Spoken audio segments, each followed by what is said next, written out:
Hello and welcome to SOO The Milwaukee Road. Today we're going to cover where these tracks are going. Off in the distance I showed you in an earlier video where those tracks are heading. We're going to take a look at the main layout room as well as some tips on how to spruce up your yard tracks. This is a staging yard, but I'm going to show you an inexpensive way to kind of snap it up a little bit. Before we head on to that, we'll take a quick look at the latest project here. This is a 2-car, 1 number, MN&S 50-foot flats, converted from Athearn 50-foot flats, which I shaved the pockets off. I created some brass pockets, used the Athearn wood floors, or sanded those off rather, sanded off the floors and put on stick-on laser kit wood floors. So that's how I achieved the upper deck look, created the bridge that they had between the 2 cars, and I think it turned out quite well.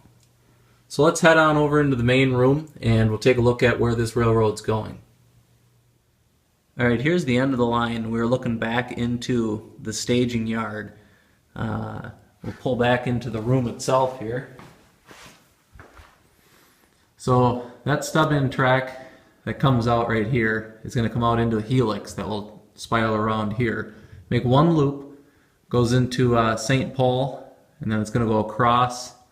That'll be the actual city of St. Paul, and then we're going to come up the hill here. If you stay down low, it's going to have the Chicago Northwestern Western Avenue yard.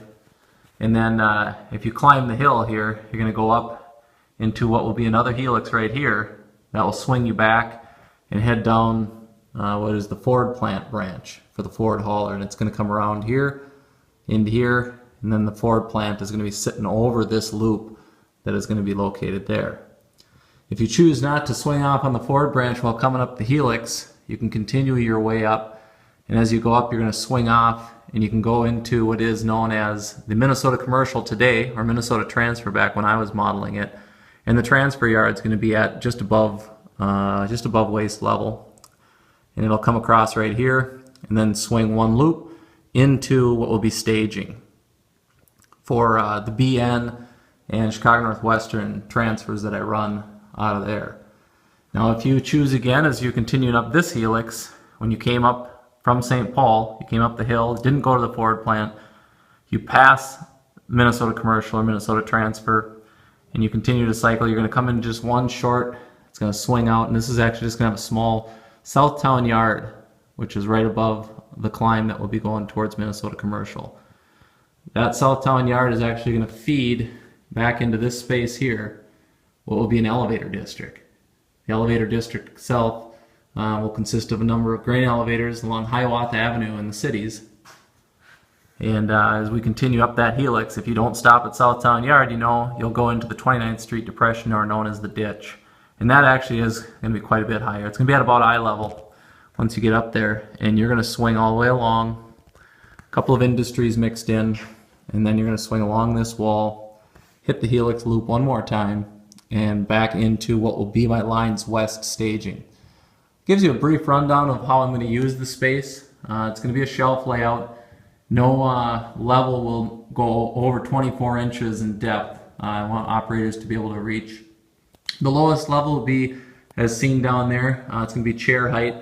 So this here, operators along the base that work St. Paul, and then I'll also work the Chicago Northwestern Avenue yard. They're going to be able to work from chairs. The next level up is set to be worked from stools. So we'll have a few stools in the room that operators can take a seat and work just the areas Ford plant here, unless they're working the transfer yard, Minnesota Commercial today, which is Minnesota Transfer when I'm modeling it here. And then lastly, your standing level is just going to be working the ditch. And that ditch isn't going to be more than 8 inches or so deep. It's just 2 tracks. A few areas I'll open it up to 4 tracks, but should give you a general rundown of the direction we're heading. Let's take a quick look at what we do for making our staging yards look a little bit more spruced up, or an inexpensive way to make them look good. Just going to give you a real quick tip on how I make a uniform looking yard, just with the simple steps that I take here. And what you'll want to have on hand is, I use Rust-Oleum flat finish camouflage paint. It bonds to plastic. It also can be sprayed at any angle, so I can spray it right straight down on the tracks to get it down in between the ties. I do use a sheet metal pliers, or a crimp here. That is to help if I need to help flatten a tie that I'm using for spacers between a turnout. Obviously a cutting device, scissors, or an X-Acto knife. Some wood ties, and then just some blue tape. And what I use that for is just to simply cover up a magnet that I just don't want to coat the magnet in plastic, or in paint rather. I just go like that there. Got it covered up, and I'm ready to at least spray that section. In between, you want to make sure you cover your points. The key is the actual contact on a Pico. That contact is right down in here, and you want to make sure that those get covered up. I put a tie in there and throw the turnout, and I'll put another tie in on that side, much like it is right here. Once I've done so, I'll spray the entire yard. I'll use a bright boy to clear the paint off. Once I've cleared the paint off, I end up with a product like this here. Fairly quick and easy, fairly inexpensive. It's like under $5 to be able to do this much of the yard, which is well worth it in my opinion. This here, I just want to give you a quick rundown of what we've got for this car that I mentioned earlier. I obviously used a pair of flats. I shaved off all the sides. I sanded down the upper deck. The wood that I used here was a laser kit by American Model Builders. And then I used some A-line stirrups, and I replaced down on the ends here. Can't quite see them under there, but they're there. And then I also did put some of the bent grab irons on the ends just to kind of touch the car up a little bit. Weathering, I just put down the deck just like you see it there, and I used some walnut stain, put it over the actual wood itself, wiped it all off, and then just with some screws, I used drywall screws like this here, and I just nick them and mash them around on the surface of the deck to give it a little bit more of a worn look. Once that has been completed, I then will wipe it all off, and I just start dusting some chocks on it, and I think in the end it has given us a successful effect.